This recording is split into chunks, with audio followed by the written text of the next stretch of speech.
Bonjour à tous, je suis Arnaud Romanet-Pérou, fondateur de la plateforme de crowdfunding immobilier Upstone et professeur de finance immobilière. J'ai créé le podcast Des briques et des brocs pour échanger avec des professionnels de l'immobilier sur leur parcours, leur expérience, les thématiques du moment et les fondamentaux du secteur. Le but de tout ça ? Tout simplement vous donner accès à un maximum de savoir et de connaissances sur le secteur. Bonne écoute ! Dans cet épisode, je reçois Alexander Martin qui, avant d'être anglais, vient de lancer sa société de chasseurs d'appartements à Paris. Le fait d'être anglais n'est pas anecdotique, car son approche de conseil et d'accompagnement est typiquement anglo-saxonne.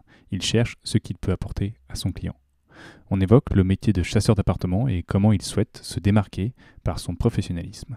Alexander, merci de venir parler sur ce podcast. Alexander, tu as une histoire super intéressante vis-à-vis de l'immobilier. Tu es aujourd'hui, comme on dit, négociateur. Tu as monté ton agence immobilière. C'est aussi pour ça que je voulais qu'on échange. Et tu as un parcours atypique, je ne sais pas si c'est le terme, mais en tout cas, tu as un parcours super intéressant qui t'a amené à l'immobilier. On a plein de choses à dire, et notamment sur le métier de négociateur, comment on décide de créer son agence immobilière. Je suis ravi de te recevoir pour évoquer tous ces points. Ton point spécifique, c'est que tu n'es pas natif de l'immobilier. Tu ne viens pas forcément directement de l'immobilier. Tu es anglais. Exactement, ouais. Tu es arrivé en France, donc tu es forcément tombé amoureux de la France, de ses vins, de ses fromages. Voilà. Ouais. Et tu t'es dit, c'est là que je veux faire du business. Et tu n'as pas du tout commencé dans l'immobilier. Ah non, au contraire.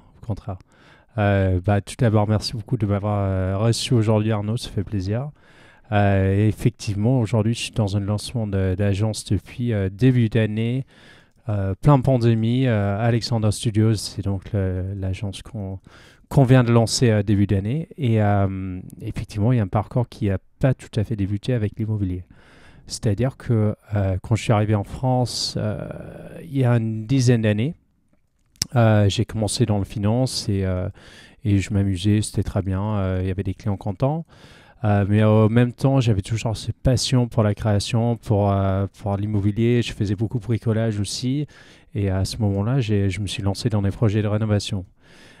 À ce moment-là, je me suis dit, voilà, est-ce qu'il y a quelque chose à faire avec l'immobilier, sachant que mon première expérience en France, même avant de travailler dans la finance, c'était de travailler dans une boutique de vin. Donc, je suis arrivé, l'anglais qui vend du vin sur le boulevard Saint-Germain aux Français. C'était un peu bizarre, mais curieusement, ça a marché parce que j'ai constaté que les gens, ils cherchaient une expérience, ils ne cherchaient pas forcément un produit, mais aussi un cadre de vie. Donc, on avait des petites histoires où on a commencé peut-être l'apéro un petit peu plus tôt que les clients qui arrivaient. Ils venaient, et vous voyez, un certain joie de vivre, que c'était finalement, c'est ça qu'on a vendu. Donc, toutes ces expériences-là, ça m'a fait diriger vers le métier de l'immobilier. En finance, tu faisais quelque chose de spécifique Je travaillais dans les marchés. Je faisais le côté conseil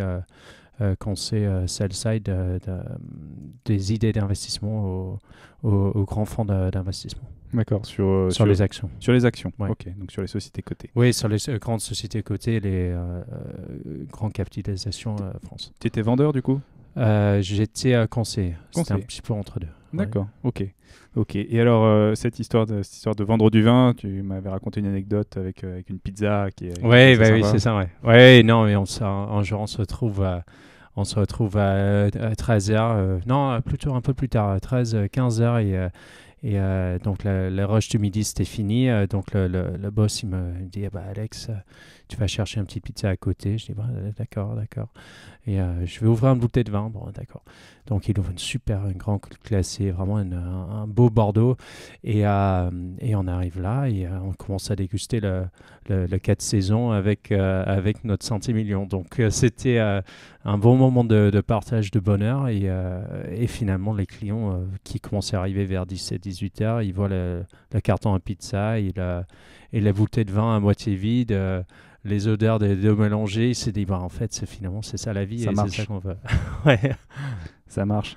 Et donc, à côté de ça, tu avais une petite activité perso, tu cherchais des biens, donc tu es un peu bricolo, c'est ça ? J'étais un peu plus bricolo qu'aujourd'hui. Je me rends compte que ça se perd, mais surtout, Surtout, j'ai d'autres. Mon coût horaire et la qualité de la finition, ça colle pas forcément aujourd'hui que de même manière qu'il a collé il y a 10 ans. C'est-à-dire que tu faisais quoi? Tu as acheté des appartements, tu les as retapés, tu les as revendus? Alors, c'était achat en résidence principale. D'accord. Et puis aussi, c'est là aussi j'ai commencé une activité de location professionnelle, ce que je fais toujours à côté. C'est d'acheter des petites surfaces afin de les louer aux étudiants étrangers qui n'arrivent pas à se loger à distance. Parce que ça, c'était quelque chose, quand je suis venu pendant mes études, que c'était impossible. Surtout à l'époque, quand il fallait faire les annonces du pape version papier le jeudi. Enfin, je pense que la plupart des gens qui écoutent vont pas connaître cette époque, mais voilà, c'était pas si simple qu'aujourd'hui. Donc oui, le monde a quand même changé en quelques années. On le dirait. Oui. Les iPhones ont juste 12-13 ans maintenant, donc le monde a changé. Donc tu as acheté ta résidence principale et puis tu as vu le marché de la location pour les étudiants, ce qui forcément était plutôt malin. Donc tu as acheté des appartements dans Paris? Oui, dans Paris... Après, dans Paris, c'était vraiment l'idée d'avoir des choses à côté d'où j'habitais à l'époque, afin de pouvoir régler les petits soucis, de mieux gérer, d'accueillir les locataires, parce que je me suis rendu compte assez rapidement, et ça c'est quelque chose un sujet qui tient aujourd'hui, c'est que les horaires, ils comptent chaque minute. Et là, c'est un petit peu aussi dans l'idée de l'agence que je viens de lancer, c'est toutes les manières d'optimiser le temps, le processus pour à la fois les employés, mais aussi les clients, etc. Donc, l'idée, c'est d'avoir des choses vraiment à proximité pour gagner du temps de manière générale. Tu as eu quoi comme petit problème quels sont les petits problèmes que tu peux avoir avec un locataire Avec un locataire, typiquement, c'est les clés. Ça, c'est les grands classiques. À 23h, 2h du mat, ça sonne, je me suis enfermé à l'extérieur, etc. Après, je me déplaçais de manière générale. Je ne veux pas faire payer 600 € à quelqu'un. Pour casser la serrure, la refaire. Voilà, alors c'est tu ça. peux le dépanner. Ouais. Exactement. Ça fait partie de la qualité de service que tu peux offrir à tes locataires quand tu n'es pas très loin. Quoi. Exactement. Et c'est surtout ça aussi qui a rassuré les parents et les locataires quand ils arrivaient. Tu avais un avantage compétitif du coup à pouvoir parler anglais? Tu avais des étudiants étrangers? Oui, carrément. Donc moi, je loue quasiment uniquement aux étudiants anglais qui plus ou moins des mêmes écoles. Qui un peu passent le tuyau. Moi, j'affiche avec leur centre de langage où les gens qui voient l'Erasmus et puis ça tourne et c'est souvent les parents qui viennent aussi et ça les rassure beaucoup qu'il y a quelqu'un. Donc j'imagine qu'un Anglais qui trouve un Anglais à Paris qui lui fait de la location, ça va quand même être hyper rassurant parce que on parle la même langue, on a la même culture et puis surtout on parle la même langue et les Français sont pas très très bons en anglais donc j'imagine que oui, ça doit être quand même tu avais une niche quoi. Oui, totalement. Donc ça c'est à la fois avec la partie langage, mais aussi la compréhension de la culture et comment ça se passe chez eux, etc. Alors, juste question bête. Les valos, il y a 10 ans, en immobilier, à l'époque, on trouvait déjà que c'était cher, mais c'est encore plus cher maintenant, donc finalement, tu as dû faire des bons investissements. Mais à cette époque, toi, tu commences déjà à faire des investissements locatifs et tu te dis, tu trouves des rentabilités à Paris, quoi. Oui, totalement, parce que déjà à l'époque, il n'y avait pas l'encadrement de loyer, donc ça a changé des choses. Et après, je l'ai vu aussi, je sais que, par exemple, les investissements que tu fais sont peut-être plus rentables, certainement plus rentables au niveau de rentabilité brute. Avec Upstone, c'est un super projet. Moi, je vois où j'avais un peu moins de rentabilité, mais je privilégiais un peu les choses les avantages d'autres, on va dire. Ouais, disons que sur un investissement locatif comme celui-ci, tu as à la fois le rendement locatif, tu as éventuellement la plus-value, mais que tu ne peux jamais vraiment calculer. Mais sur une phase des 10 dernières années, c'est forcément une grosse composante de la rentabilité de l'investissement qui fait que ça devait être très rentable. Nous, ce qu'on propose, effectivement, c'est des rentas plus élevés, mais sur des projets très différents, sans la dimension patrimoniale. Donc, c'est un petit peu différent, effectivement. Oui, vous êtes plus dans le court terme, en fait. Exactement. Ouais. Exactement. Donc voilà, donc tu es sur les marchés, tu investis un petit peu à droite à gauche, tu fais du locatif, c'est là que ça commence la sauce commence à monter, et tu te dis, en fait, c'est ce que j'aime bien faire, quoi. Chercher des appartements, trouver, faire des affaires, les mettre en location. Et donc peut-être que c'est à partir de ce moment-là où tu te dis, bah en fait, j'ai envie que ce soit mon métier. Bah oui, c'est plus ou moins ça. C'est effectivement plusieurs facteurs qui sont tous arrivés en même temps. Je me suis rendu compte que j'aime beaucoup le travail que je fais aujourd'hui, mais est-ce que j'aurais pas plus envie d'aider les gens dans un projet de vie que dans un projet de fonds d'investissement. Donc ça, c'était mon choix à l'époque. Quelque chose un peu très humain et aussi un peu de rencontrer beaucoup de personnes différentes et d'essayer de vraiment d'aider les gens aussi avec leur projet de vie. Ça, j'insiste là-dessus. Parce qu'un projet de vie, donc on est moins dans le locatif étudiant, on est plus dans l'achat de résidence principale ou dans l'achat d'appartements pour son usage, quoi. Aujourd'hui, oui. Ouais, aujourd'hui, ça s'est fait la grosse partie, mais en même temps, par un projet de vie, une année à l'étranger pour un étudiant, ça les marque, ça les forme, ça fait partie aussi d'un personnage qui va sortir, qui va grandir, qui va trouver ses ailes un peu plus tard. T'as retrouvé de tes locataires, ça a été des clients plus tard, peut-être Figure-toi, pas pour l'instant, mais j'ai eu un scénario il y a quelques semaines qui m'a bien fait rigoler parce que là, on est en train d'essayer d'embaucher les personnes pour rejoindre l'équipe. Donc, quelqu'un un peu junior et quelqu'un, une sorte de assistant broker et aussi quelqu'un avec un peu plus d'expérience. Et j'avais mis un petit mot sur LinkedIn, sur un post, et un de mes anciens locataires qui m'a contacté pour dire ça m'intéresse. Ouais, voilà. Donc, parlons-en. Ouais, exactement. Donc tu vas faire une équipe d'anglais à Paris, c'est ça?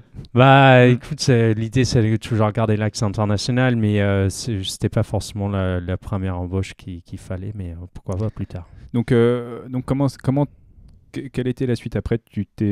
T'as travaillé pour une agence du coup? Oui, Okay. J'ai retrouvé une agence en fait basée à Saint-Germain-des-Prés, donc une belle agence, une petite structure très spécialisée dans la recherche d'appartements. Donc tout ce qui est chasse d'appartements, notamment pour une clientèle étrangère. Donc ça, c'était vraiment d'apporter le valeur à la fois avec la compréhension du langage, la compréhension du système, et aussi d'apporter du conseil côté acheteur, ce qui n'est pas un concept qui était certainement à l'époque, c'était pas du tout courant en France en fait d'avoir un conseil côté acheteur pour l'acquisition. Ça veut dire quoi? Les agences sont plutôt du côté vendeur, c'est-à-dire que toi tu as un appartement à vendre, tu vas dans une agence et l'agence a un mandat de vente et voilà, elle est plutôt côté vendeur, quoi. Exactement. Et côté chasse, c'est l'inverse, c'est tu as un client qui a un besoin et tu dis ce besoin avec lui et tu essaies de voir si tu peux trouver quelque chose qui répond à son besoin. Exactement. Par rapport au secrétaire, c'est du buy-side et sell-side. C'est du... et ça, c'était un sujet qui m'a toujours dépassé un petit peu. Pourquoi les gens, à la fois, ils confient un bien en agence pour le vendre. Donc, ils confient un professionnel. Mais sur l'autre côté, quand il s'agit de faire ce qui est pour la plupart des personnes l'investissement le plus important de leur vie, qui se disaient j'ai pas besoin de conseils. C'était quelque chose que j'ai trouvé un petit peu étrange et peut-être un peu français aussi. Peut-être j'aimerais pas trop faire de commentaires là-dessus, mais c'est non mais c'est quelque chose, j'utilise toujours l'exemple. Est-ce que s'il y avait s'il fallait aller devant un juge, est-ce qu'on se représente soi-même? C'est pas... Ouais, un peu violent, mais c'est un peu violent. C'est une comparaison qui permet de comprendre le truc. Mais des expériences que j'ai eues avec les agences immobilières, à la fois quand j'étais étudiant il y a quelques années où je cherchais des appartements, j'allais dans une agence immobilière en disant j'ai besoin de ça. La réponse était regardez en vitrine, il y a tout ce qu'il faut, quoi. Il y avait pas cette notion d'accompagnement, enfin en tout cas j'ai pas fait toutes les agences non plus de tous les quartiers, mais il y a moins cette agence d'accompagnement, ce côté accompagnement pardon, de ce côté, que du côté en fait j'ai un stock, regarde dans le stock, ça te plaît pas, sinon je vais pas chercher pour toi, quoi. C'était un peu ça après c'est le modèle et après ça fonctionne, ça fonctionne, mais je trouve que C'est pas forcément forcément à l'avantage des acquéreurs. Mhm. Et donc, tu te retrouves. Alors, comment tu postules dans une agence?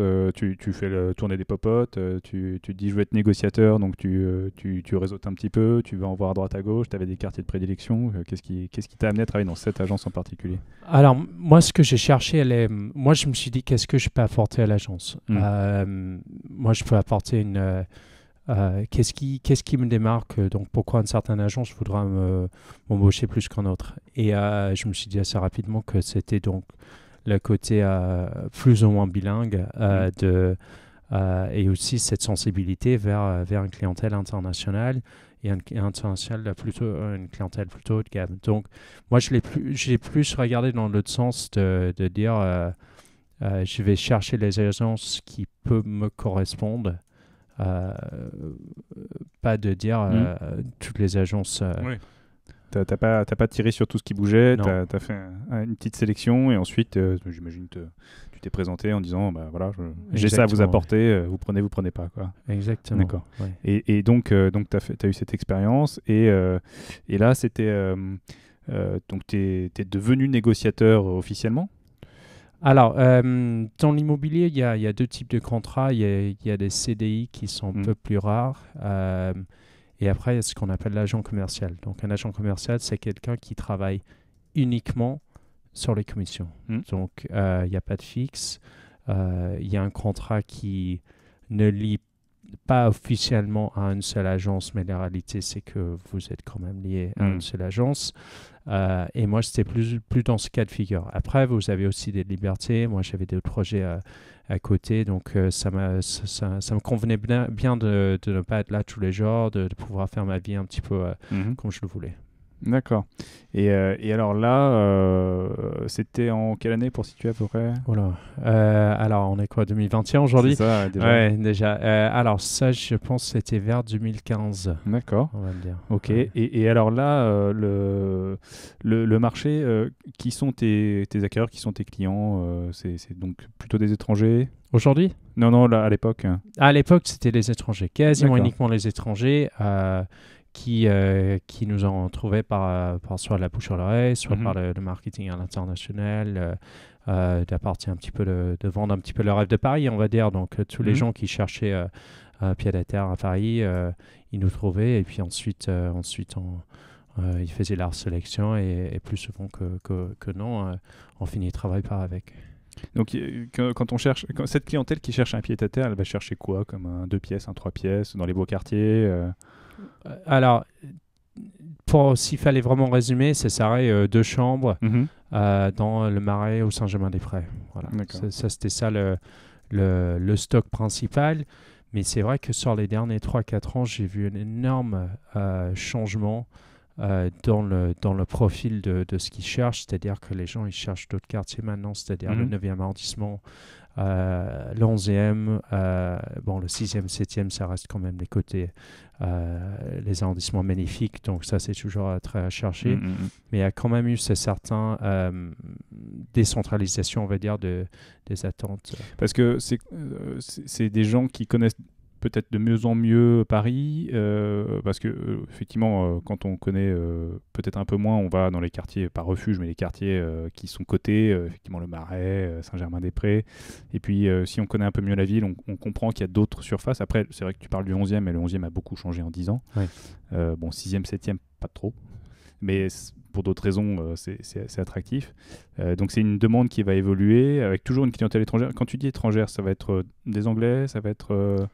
Alors, qu'est-ce que j'avais le plus j'ai le plus d'Américains, on va dire. D'accord. Américains, Japonais, Australiens, les Anglais, un petit peu moins, curieusement, mais je pense que c'est la proximité qui fait qu'on pense pouvoir le faire tout seul. Donc, oui, Américains, ça, c'est le numéro 1, c'est sûr. D'accord. Et donc là, oui, c'était une démarche d'accompagnement. Tu as un client qui t'appelle en disant bah, moi, je rêve d'un pied-à-terre à Paris. Voilà. Et toi, tu connais le marché, donc tu peux échanger avec lui en disant bah, qu'est-ce que tu cherches, voilà le marché, qu'est-ce que tu peux trouver, dans quelle gamme de prix, et est-ce que je peux te trouver, c'est ça, quoi.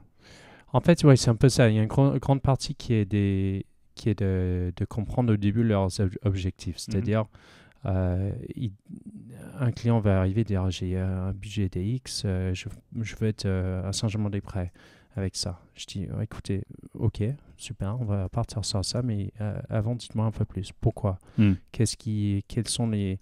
Oui, parce que j'aime bien toutes les petites commerces. Je dis écoutez, aujourd'hui c'est un peu moins Saint-Germain-des-Prés. On peut avoir... Enfin, il y a vraiment cette compréhension du client, la différence entre ce que quelqu'un dise et ce qui lui convient vraiment, c'est souvent assez flagrant. Donc, ça, c'est fascinant comme métier parce qu'on rentre vraiment dans la psychologie, en fait, de la personne, de comprendre ce qu'ils veulent, ce qui les fait vibrer, ce qui est vraiment les choses, pourquoi ils veulent certaines choses. Et c'est souvent les clients le plus avec qui je suis plus heureux, c'est quand ils ont commencé avec un certain brief et ils ont fini. J'ai une cliente là qui a fini elle voulait être à Saint-Germain-des-Prés et elle a fini à côté de la rue Montorgueil. Donc on a changé les rives. Bon, ça reste très central, bien entendu, mais là, c'était vraiment pour chercher cet esprit de village, les petits commerces, mais toujours dans un quartier chic et bien placé. D'accord.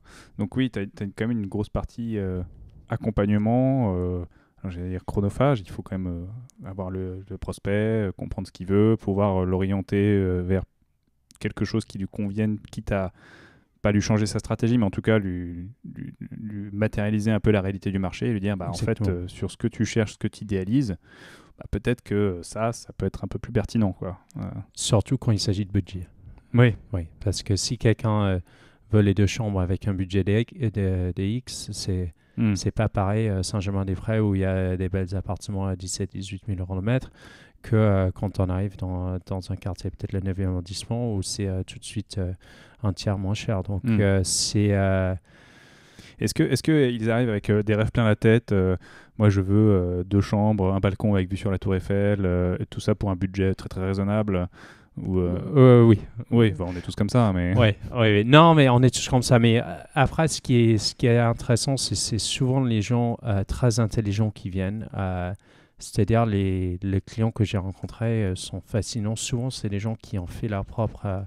ils ont fait fortune eux-mêmes. Donc, ils comprennent vraiment... Ils sont des gens qui comprennent la réalité des choses, qui apprécient le conseil, qui ont un temps limité, qui sont prêts à déléguer un petit peu les grandes décisions. Les petites décisions, pour qu'ils prennent les grandes décisions. Comme ça. Oui, d'accord. Et parce que, bon, là, on est sur l'accompagnement, sur la définition du besoin et de ce qu'ils veulent, mais une acquisition immobilière, c'est pas simple, surtout quand on ne connaît pas les codes en France et le fonctionnement. Donc, j'imagine que ton accompagnement, il commence là, mais il va bien au-delà.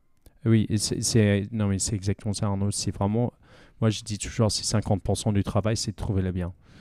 Parce que c'est toute la partie après, l'accompagnement, d'essayer de faire aider les gens comprendre les systèmes. Je prenais un exemple très bête. Aux États-Unis, un prix d'affiche, c'est pas un prix maximum que vous payez. Donc, si un bien est affiché à 1 million d'euros, souvent il va se vendre à 1,50 million, 1,1 million. Donc, il n'y a pas ce concept que, en France, si vous affichez un appartement via une agence, on ne peut pas aller au-dessus. Il n'y a pas de surenchère. Donc, déjà, c'est des petites choses comme ça qui fait par la traduction du système. Et ensuite, tout ce qui est notaire, il n'y a pas des avocats qui... aux États-Unis, c'est des avocats qui font des contrats. C'est beaucoup plus rapide, c'est beaucoup moins lourd aussi au niveau des papiers. Donc, c'est de les accompagner, de les tenir la main pendant tout ce processus-là, de les orienter vers les bons professionnels aussi. Ensuite, pour la rénovation, etc., qui fait de la valeur ajoutée. Alors, c'est marrant, ça, c'est vrai, cette différence ou cette spécificité française du notaire. On a un marché qui est très encadré, très normé. Quand un Américain débarque à Paris, qui fait une acquisition, est-ce qu'il trouve ça très bizarre comme mode de fonctionnement, très lent, très pâteau, ou est-ce qu'il dit, bon, finalement, ça marche comme ça, il accepte les différences, ou il est surpris? C'est quoi sa réaction? Il dit, oh, c'est compliqué quand même. La réaction, c'est compliqué, mais une partie de mon travail aussi, c'est de les mettre dans un état d'esprit tout au début, où ils comprennent comment ça va marcher. Donc, dès le début, ils ont les attentes claires. c'est certainement plus long qu'ils auraient attendu. Mais typiquement, moi, je vais les présenter à un notaire avant même qu'on a trouvé le bon bien, pour qu'ils comprennent un petit peu toutes les parties, comment ça marche, le processus, les 10 jours de rétraction, des choses comme ça, le prêt ou pas. Et puis ensuite aussi, il y a des conseils par rapport à la fiscalité que le notaire peut apporter, aussi la succession, enfin toutes les prévoyances. Et moi, j'essaie de faire ça au début. Comme ça, la personne, toutes les questions plus ou moins techniques sont éliminées et on passe directement à chercher le bien. Alors, ce qui est anecdotique, c'est de se dire que ce client investisseur étranger, on a naturellement le sentiment que tout ça lui est très lointain et par rapport à un fonctionnement qu'il peut connaître dans un marché anglo-saxon. Mais je suis en train de me dire, un acquéreur français, en fait, si c'est sa première acquisition, il peut aussi être dans le flou complet. Oui, il connaît les termes, hein, on a tous les notaires, le financement, etc. Mais les notions de fiscalité de loin. Mais finalement, on ne connaît pas forcément plus la réalisation d'un deal. Donc, j'imagine que ta clientèle qui peut être française aussi, tu as besoin quand même de les accompagner sur pas mal de choses. Totalement. Ouais. Aujourd'hui, j'ai beaucoup de clients de recherche français. À la fois les gens qui n'ont pas le temps, parce que le marché est extrêmement fragmenté en France. Ça, c'est un autre exemple. Il n'y a pas de ce qu'on appelle en Angleterre MLS, Multiple Listing Service. C'est où toutes les annonces sont dans un seul endroit. En France, il y a 4-5 plateformes différentes. Il n'y a pas de marché centralisé. Non, il n'y a pas de marché centralisé. Donc déjà, c'est un gain de temps. Et aussi, comme tu dis, les gens, ils ont le concept, ils comprennent les mots, le notaire, etc. Leurs parents, ils ont certainement acheté des biens, donc ils ont des grandes lignes. Mais quand il s'agit de vraiment la réalité, les diagnostics, les PV d'AG, enfin toutes les parties-là, il faut les préférer parce que les parents aussi ne sont pas des professionnels. Donc il y a des choses et le moment d'acquisition aussi, potentiellement il y a 20 ans, il n'y avait pas le même cadrage qu'il y a aujourd'hui sur les papiers. Oui, exactement. Et puis, voilà, peut-être que les parents ont fait des acquisitions qui ne sont pas dans Paris non plus, parce que toi, tu es quand même bien spécialisé dans Paris. Hein. Oui, très central. Ça. Tu tires pas sur tout ce qui bouge. Mais voilà, quand on vient d'une ville de province où le marché est très différent, avec des prix qui sont très différents, une vélocité, j'ai l'impression, qui peut être très différente, et qu'on arrive sur un marché parisien, on n'a pas forcément les mêmes réflexes, ou en tout cas, sur des acquisitions qu'on a fait il y a 20 ans, voilà. Il y a peut-être des subtilités. Oui, et un monde qui a légèrement évolué. Donc oui, il y a une... en fait, j'allais revenir sur le métier de négociateur. Donc, on a une phase en amont qui est dans la phase de chasse d'appart, en tout cas de recherche de biens. Tu dois comprendre le bien, orienter le client vers la réalité du marché, éventuellement l'accompagner sur toute la phase de structuration de l'opération jusqu'à la signature. Oui, ça c'est la chasse. C'est la conceptualisation du projet jusqu'à remise des clés. D'accord. Donc là, j'essaie de retracer un peu toute la phase d'accompagnement pour voir quelle est la valeur ajoutée du négociateur, puisque, comme tu l'as dit tout à l'heure, on a plutôt une vision... alors ça doit être sell-side dans le marché français où on se débrouille, on trouve les annonces et puis on contacte l'agence et l'agence elle défend, je fais des guillemets avec les doigts, le vendeur, mais pas forcément l'acquéreur. Donc elle a forcément un biais. Et là, on est de l'autre côté, donc on comprend toute la phase de conseil qui est à la fois chronophage et nécessaire au niveau buy-side pour défendre les intérêts de l'acquéreur, quoi. Oui, c'est vraiment, en fait, je pense que le terme négociateur, c'est pas forcément un terme que j'aime utiliser. C'est-à-dire, on est vraiment plus sur un agent immobilier. C'est plus cette idée des conseils. Un agent, ça défend son client. Un agent, ça défend les intérêts de son client. Là, il travaille dans d'autres métiers. Il va trouver du travail, il va négocier des deals, il va assurer les meilleures conditions pour son client. Négociateur, pour moi, c'est plus entre deux qui essaie de...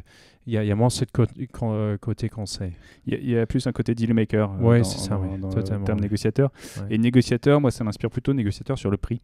Oui. En disant, si tu es en buy side, si tu es négociateur, tu dois trouver le bon prix aussi pour ton client. Donc, tu vas plutôt viser, après, le prix, pas forcément le plus bas possible, mais en tout cas le bon prix.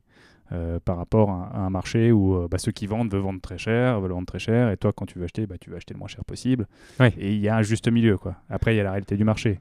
Et ce que tu as dû observer aussi sur ces dernières années, avant mars 2020, c'est un marché qui est un peu chaud patate, quoi.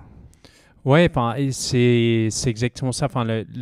Avant mars 2020, on avait vécu 2-3 ans où tout se partait au prix très très rapidement, sans beaucoup de regard pour les défauts de l'appartement. Enfin, les taux d'intérêt ils sont toujours extrêmement bas, historiquement bas. Donc c'était plus vraiment c'est beaucoup plus de demande que d'offres. Et à partir de ce moment-là, bien sûr, ça va très vite. Mais aujourd'hui, je constate qu'il y a un ralentissement, mais attention, qu'il reste toujours plus de demandes que d'offres. Mais il y a plus de négociations. Avant, on avait un moyen d'entre 3-4% sur un deal. Aujourd'hui, typiquement là, il y a quelques semaines, on a négocié pour un client d'achat une remise de 12% sur le prix d'acquisition pour 2 pièces dans le Marais.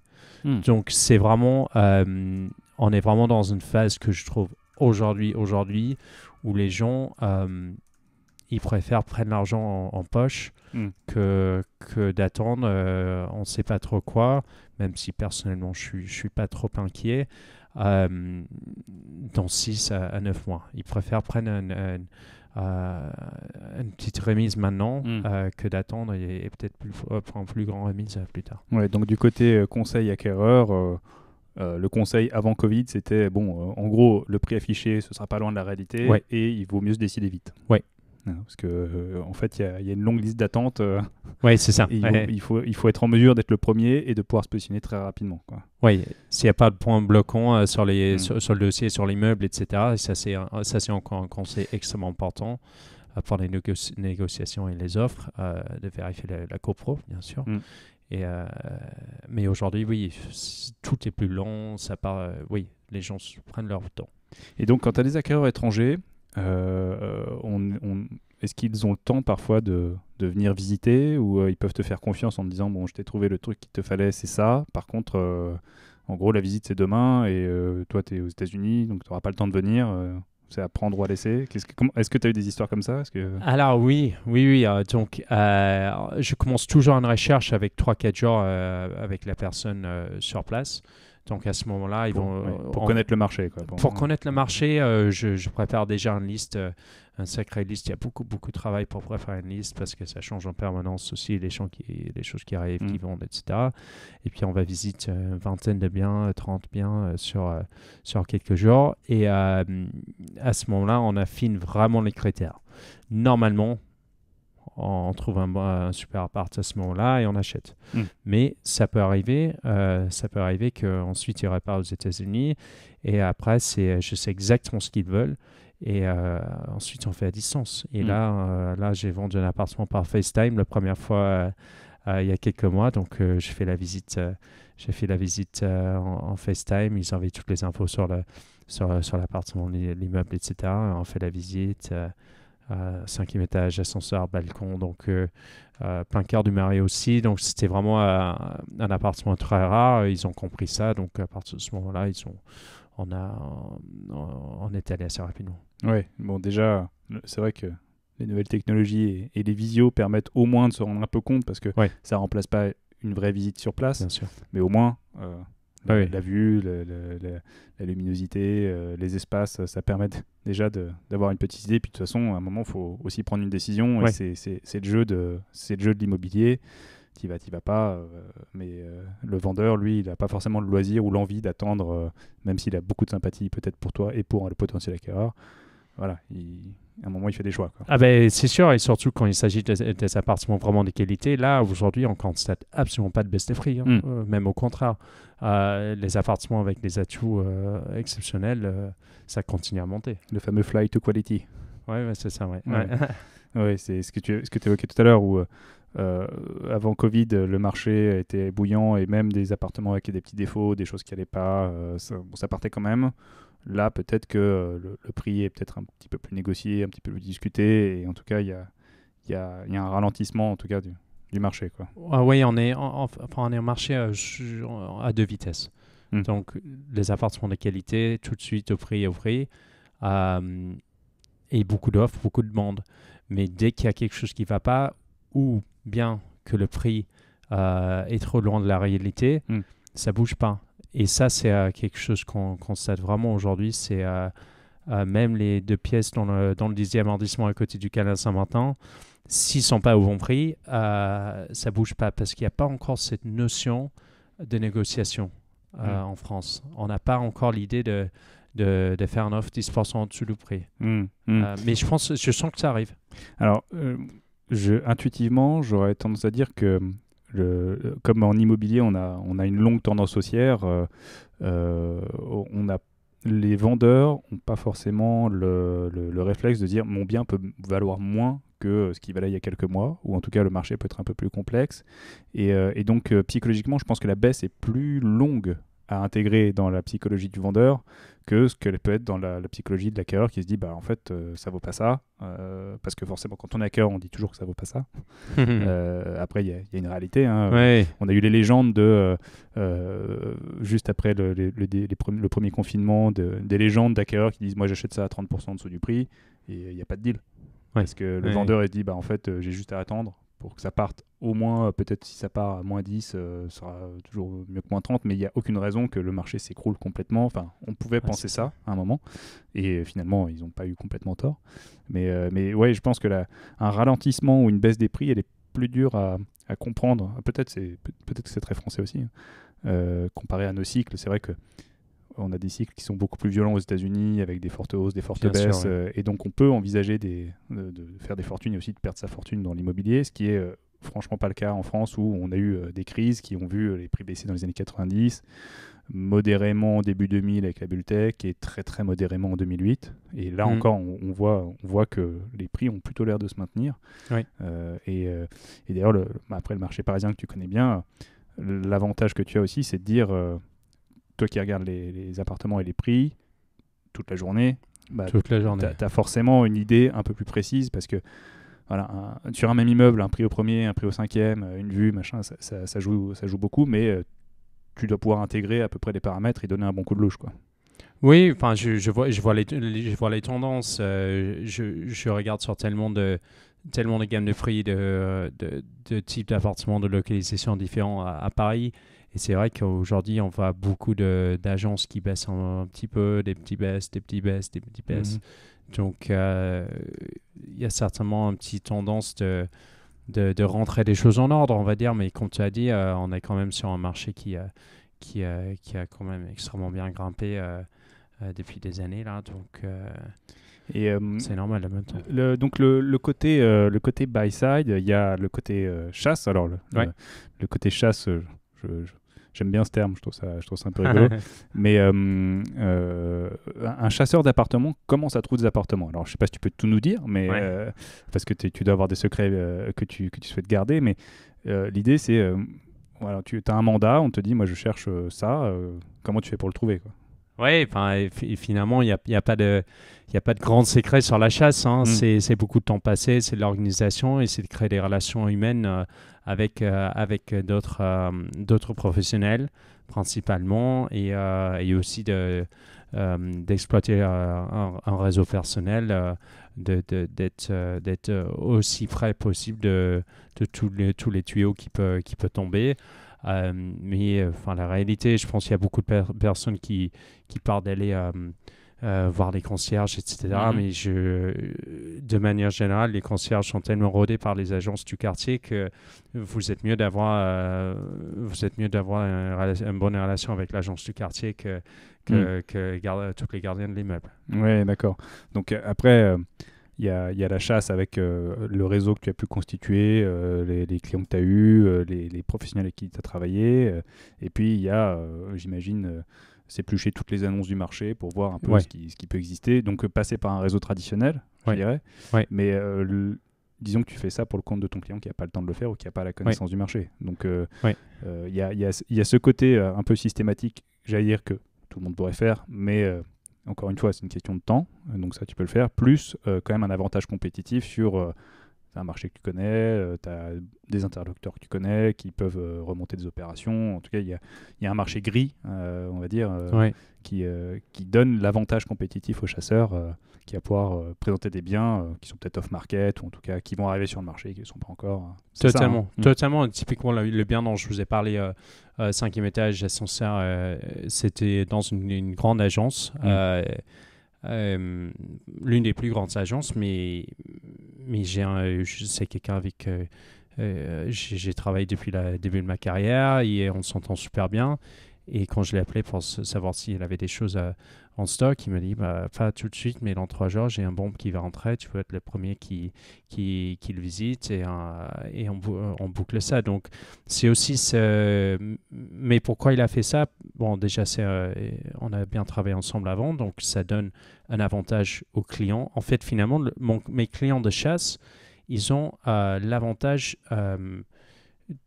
Ils leveragent toute mon expérience, toutes mes relations et aussi vis-à-vis aux autres, aux agences. En fait, l'agence me connaît, ils vont dire oui, on sait qu'il est sérieux, on sait qu'il amène des bons clients, C'est ça. on ne perd pas notre temps avec lui, on peut sécuriser nos affaires avec lui. Donc, ouais. Parce que dans les acquéreurs, il y a aussi les rêveurs. En permanence, même des rêveurs et des gens qui rêvent d'arriver au rendez-vous aussi. Ça, c'est des gens qui ne viennent pas. Enfin, il y a toutes sortes de personnes qui, des fois, c'est choquant, mais l'avantage d'avoir un chasseur, c'est qu'on fait des vérifications à préalable. Donc, du coup, le financement, vraiment les qualités du projet, vraiment les objectifs. Donc, du coup, quand on arrive, on peut être efficace, on peut exécuter très rapidement. Oui. C'est c'est pour ça que ça permet de créer un réseau et d'avoir des affaires. Et donc, tout récemment, tu as monté Alexander Studio. Oui, donc, Alexander Studios, avec un S. Studios, pardon, Alexander Studios. Donc là, jusque-là, tu étais commercialisateur dans une agence qui avait des clients plutôt étrangers. Et donc, à un moment, tu t'es dit, en fait, je vais monter ma boîte. Et je vais monter ma boîte de chasseur d'appart. Mais pas que chasseur d'appart. En fait, à fur et à mesure des dernières 5 ans, on m'a beaucoup confié des ventes. Et je m'inspire beaucoup aujourd'hui. M'ont beaucoup confié des ventes. Et les clientèles étrangères, mais aussi à force d'être à Paris pendant une dizaine d'années, j'ai quand même un vrai réseau maintenant français, donc local. Et là, c'est vraiment... Donc, ces gens, ils me confient leurs biens à vendre. Et j'ai une approche, on va dire, qui est très inspirée des modèles anglo-saxons. Et je me disais, écoutez, en France, c'est toujours... ça rassemble un petit peu tous. Il y a des excellents professionnels, et je ne dis pas au contraire.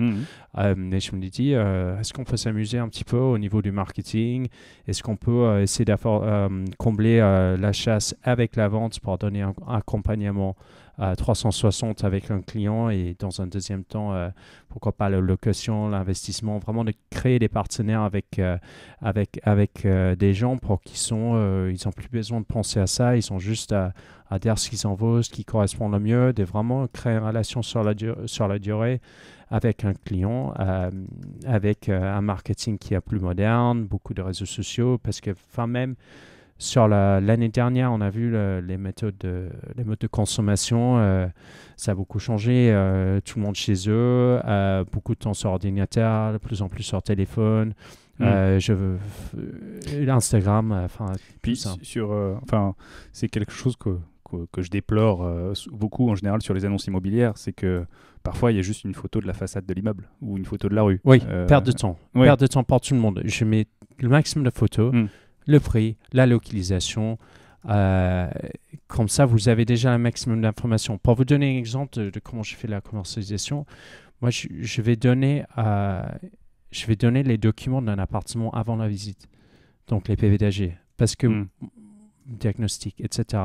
Tout ce qui fait pour que la personne peut arriver à un appartement, ayant pu poser toutes les questions par rapport à un appartement, d'avoir tous les éléments en main, pour que finalement, la seule décision, c'est est-ce que l'appartement me plaît. Ouais. Et, Faut pas découvrir un loup après dans la paperasse. exactement. Et se dire je me suis déplacé pour rien. Oui, et moi aussi. Donc c'est ça, Oui. parce que encore une fois, on revient au sujet. Le temps d'aller en visite, 25 minutes pour aller, on arrive 5 minutes en avance, on a 20-30 minutes de visite, la personne a 10 minutes de retard, on n'ira pas. Enfin, ça va vite, ça peut très vite. Oui, c'est ça. Et donc voilà, tu souhaites te différencier un petit peu, enfin te différencier en tout cas, peut-être faire ton métier et le faire bien, parce que, Oui, bien sûr. parce que tu es en mesure de le faire de façon très très correcte, avec une approche qui est un peu plus globale, on va dire, où tu peux accompagner à l'achat, à la vente, avec une vraie dimension, je dirais, professionnelle sur le marketing. Ce que tout le monde ne fait pas, ce que certains font, ce que certains ne font pas. Mais en tout cas, se dire un deal, ça doit se dérouler comme ça. C'est pas juste une photo sur LinkedIn en disant il y a un appartement peut-être dans Paris à vendre avec une vraie photo. Voilà, ça vous intéresse, contactez-moi. Quoi. Ouais, donc tu permets de... Plus on donne d'informations, finalement, plus on peut faire un deal dans de bonnes conditions, avec moins de déçus, plus rapidement. Donc c'est... Exactement. Donne le maximum d'informations. En même temps, j'essaie de produire les vidéos qui sont explicatives aussi, c'est-à-dire que de présenter des appartements à distance. Parce que aussi, on peut dire, par exemple, si on est dans un appartement en train de faire la présentation, on peut dire que le soleil il arrive de l'ouest, donc on a le soleil de l'après-midi. Donc on a ces petites choses-là qu'on ne voit pas sur un modèle 3D qui sont top, mais vraiment d'apporter, de vendre aussi l'appartement. C'est de dire que de faire remarquer les belles choses, les plans possibles, enfin toute une information complète. Au même temps d'essayer de vendre un petit peu l'appartement quand même. Oui, quand même. C'est un peu là pour ça aussi. Quoi. Donc, oui, je dirais qu'il n'y a pas une notion d'abattage, il y a vraiment une notion de mission complète avec une vraie volonté d'apporter de la qualité au conseil. Oui, totalement, c'est ça. C'est le suivi client, c'est le conseil. Et ça englobe à la fois la présentation de leurs biens ainsi que tout le suivi derrière. Donc, il y a vraiment les deux parties, de les accompagner sur tous les projets et dès qu'il s'agit d'exécuter un projet, de vraiment le faire dans les meilleures conditions possibles. Et donc, tu es parti d'une clientèle un peu internationale. Elle s'est peut-être un peu francisée depuis. Oui, totalement. Là, on va dire que j'ai peut-être 70% de mes clients qui sont français maintenant. D'accord. Donc, tu t'es parfaitement intégré au marché. Ouais, on va dire comme ça, ouais. D'accord. Et du coup, quel est ton client type c'est qui? Il cherche quoi? S'il y a des gens qui souhaitent te contacter pour la chasse, qu'on perde pas de temps. Qu'on perd pas de temps. Voilà. Non, c'est quoi les clients types? C'est les gens qui certainement ont des travails qui sont très prenants. Ils ont un projet qui est mieux, mais dont ils ont peut-être besoin de conseils. Ils ont eu des difficultés parce qu'aujourd'hui, on a un marché. Le marché il a monté pendant 5 ans là, sans arrêt, plus ou moins. Forcément, donc il y a plus d'honoraires en jeu. Donc forcément, il y a plus d'agences. Il y a énormément d'agences qui sont arrivées sur le marché sur ces dernières années. Donc du coup, les gens se sont un petit peu perdus. Ils ont besoin de se refocaliser, recentrer. Les gens se disent, j'ai pas le temps d'aller voir toutes les agences. Je veux quelqu'un qui le fait pour moi. Donc ça peut être des projets familiales, ça peut être des projets d'investissement ou des projets de pied-à-terre, on va dire. D'accord. Donc voilà, tu vas de l'appartement familial à Paris à moi je te dis j'ai envie de chercher un 2 pièces pour faire du locatif dans Paris. Tu me dis ce que tu en penses, tu me conseilles en me disant faut peut-être aller là, aujourd'hui en tout cas, ou il faut prendre le pari de faire ça selon ta stratégie et tu peux accepter la mission et te dire je suis en mesure de trouver quelque chose. Exactement, mais je n'accepte pas toutes les missions. Ça m'arrive de dire non parce que je considère que la personne n'a pas saisi une réalité du marché. Et si les attentes sont pas réalistes ou je vais dire que si c'est une recherche qui est extrêmement concurrentielle, ça peut être pour un 2 pièces 400 000 euros dans le 10e arrondissement, la rentabilité n'est pas là malheureusement. Donc effectivement tu fais bien de le dire. À un moment, mais c'est ce que tu évoquais dans le début, dans ton approche buy side. Tu dis ton client il veut un 2 pièces à 400 000 euros dans le 11e. Tu peux lui dire en fait qu'est-ce que tu veux? De la renta, tu veux de la plus-value, tu veux faire quoi? Et peut-être que le 11e, c'est pas ce qu'il te faut, quoi. Oui, par Voilà. exemple. Oui. Ouais. Et donc, peut-être changer un peu la mission pour qu'elle corresponde mieux aux besoins de clients plutôt que de s'entêter à aller sur un marché où il y a 200 acquéreurs. Oui, exactement. Pourquoi prendre deux biens à 200 000 euros qui sont forcément plus liquides pour les trouver très rapidement. Enfin, c'est avec peut-être une meilleure rentabilité en fonction du quartier, etc.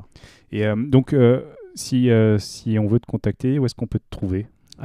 Alors, je suis sur LinkedIn. Nom perso, Alexander Martin.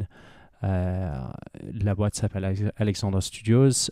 Instagram aussi, on essaie de fournir régulièrement nos avant-premières, un petit peu de valeur ajoutée aussi. Alexander-du-6 Martin Paris. Et puis Alexander Studios Paris pour la boîte. Ouais, on mettra les liens dans la description pour que ce soit facile de te trouver. Écoute, super. Beau côté entrepreneurial et belle vision en tout cas de l'accompagnement du client avec comme on l'a défini, une certaine valeur ajoutée sur l'accompagnement du client dans ses démarches qui on le comprend, est vraiment précise. On a souvent une image un peu de l'agent immobilier qui fait passe-plat parce que on a l'impression que c'est facile comme métier, il suffit d'avoir des mandats, de mettre une annonce et dans un marché qui est chaud comme Paris et d'attendre le chaland pour le vendre. Là, on comprend que le marché il s'est à la fois professionnalisé, complexifié et avoir un conseil qui peut t'accompagner dans tes démarches, voilà, c'est pas forcément une mauvaise idée en tout cas. Et ce que j'aime bien, c'est l'approche anglo-saxonne en fait. C'est le côté conseil, le côté global et voilà, je cherche à ajouter de la valeur pour mes clients, quoi. Oui, c'est ça, c'est exactement ça. C'est de chercher d'ajouter de valeur pour le client, à la fois avec l'accompagnement ainsi que le marketing, que ça soit plus moderne, plus pertinent. Parce que finalement, on peut faire tout le marketing qu'on veut, mais le meilleur client, c'est la recommandation. C'est ça, c'est le réseau. Super. Bon, écoute, merci beaucoup, Alexander, d'être venu nous parler un petit peu de ce métier et de ton aventure entrepreneuriale. C'était vraiment super intéressant et j'espère qu'on aura appris plein de choses. Merci, à bientôt. Au revoir.